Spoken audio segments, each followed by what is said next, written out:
Everyone, आप सभी का स्वागत है वोकैबुलरी पीडिया पर। आज हम इस वीडियो में कवर करने वाले हैं most use English words with उनके एग्जाम्पल हिंदी और इंग्लिश दोनों लैंग्वेज में। ये वीडियो आपके लिए काफ़ी हेल्पफुल रहेगी, आपकी इंग्लिश इससे बहुत इम्प्रूव होगी और साथ साथ में वोकैबुलरी तो होगी ही इम्प्रूव।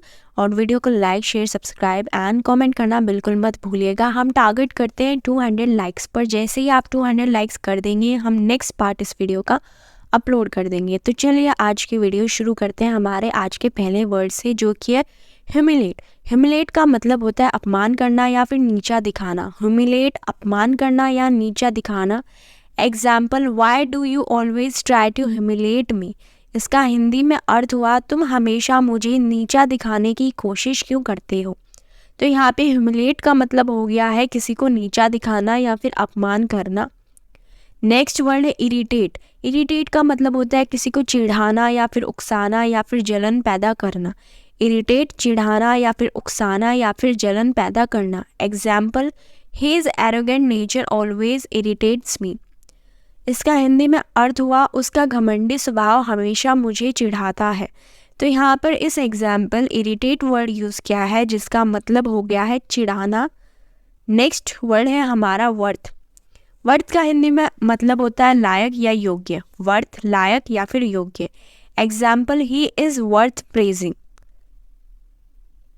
नेक्स्ट, तो यहाँ पर हरी अप का मतलब है जल्दी करना या फिर जल्दी करो। नेक्स्ट वर्ड है ग्रीडी। ग्रीडी का मतलब होता है लालची। ग्रीडी, लालची। Example, don't be greedy. इसका क्या मतलब हुआ, लालची मत बनो। तो यहाँ पे ग्रीडी वर्ड का मतलब है लालची। नेक्स्ट वर्ड है इंटरफेयर। इंटरफेयर का मतलब होता है दखल देना या फिर हस्तक्षेप करना। इंटरफेयर, दखल देना या फिर हस्तक्षेप करना। तो इसका एग्जाम्पल देख लेते हैं।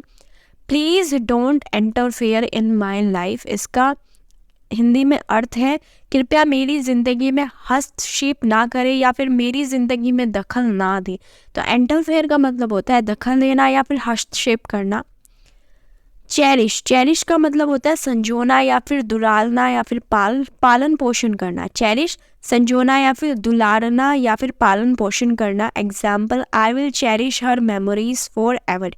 इसका क्या अर्थ हुआ, मैं उसकी यादों को हमेशा के लिए संजो कर रखूँगा। तो चेरिश मतलब होता है संजो कर रखना।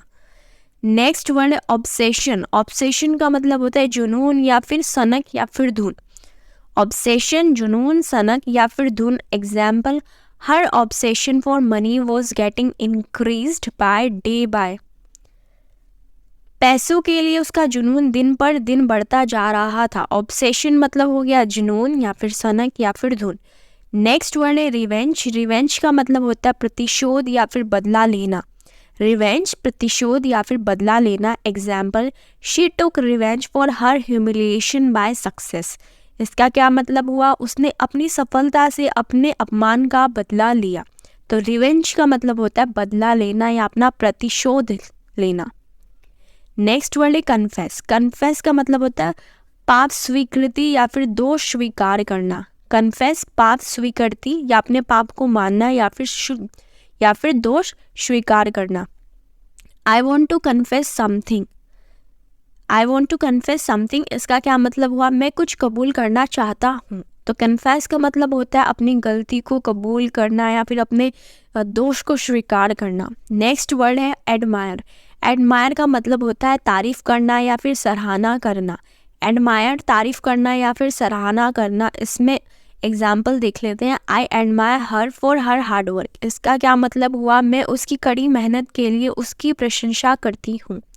I admire her for her hard work. मैं उसकी कड़ी मेहनत के लिए उसकी प्रशंसा करती हूँ। एडमायर मतलब हो गया तारीफ करना, प्रशंसा करना या फिर सराहना करना। नेक्स्ट वर्ड है कुडूज। कुडूज का मतलब होता है यश या फिर तारीफ या फिर प्रशंसा। कुडूज, यश या फिर तारीफ या फिर प्रशंसा। Kapil Dev receive kudos when he brought home the world cup in 1883। 1883 में विश्व कप लाने पर कपिल देव को यश यानी कि प्रशंसा मिली, है ना। तो कुडूज का मतलब हो गया यश मिलना या फिर प्रशंसा या फिर तारीफ मिलना। नेक्स्ट वर्ड है स्टबन। स्टबन का मतलब होता है जिद्दी, अड़ियल, हठी। स्टबन, जिद्दी, अड़ियल, हठी। He is stubborn child. इसका मतलब क्या होगा, वह एक जिद्दी बच्चा है, वह एक जिद्दी बच्चा है। नेक्स्ट अपॉर्चुनिटी, अपॉर्चुनिटी का हिंदी में मतलब होता है मौका या फिर अवसर। अपॉर्चुनिटी मौका या फिर अवसर, तो इसका मतलब है we are waiting for the right opportunity. इसका हिंदी में मतलब हुआ हम सही अवसर की प्रतीक्षा कर रहे हैं। We are waiting for the right opportunity, हम सही अवसर की प्रतीक्षा कर रहे हैं। अपॉर्चुनिटी मतलब मौका या फिर अवसर। नेक्स्ट वर्ड है सफोकेशन। सफोकेशन का मतलब होता है घुटन या फिर दम घुटना या फिर सांस रुकना। सफोकेशन घुटना या फिर दम घुटना या फिर सांस रुकना। Example, he died of suffocation, दम घुटने से उसकी मौत हो गई। तो सफोकेशन मतलब हो गया दम घुटना। नेक्स्ट वर्ड है बॉथर। बॉथर का मतलब होता है परेशान करना या तंग करना। Example, I don't want to bother you. इसका मतलब क्या हुआ, मैं आपको परेशान नहीं करना चाहता। बॉदर मतलब हो गया परेशान करना या तंग करना। नेक्स्ट वर्ड है टफ। टफ का मतलब होता है कठिन या फिर कठोर या फिर सख्त। टफ, कठिन, कठोर या सख्त।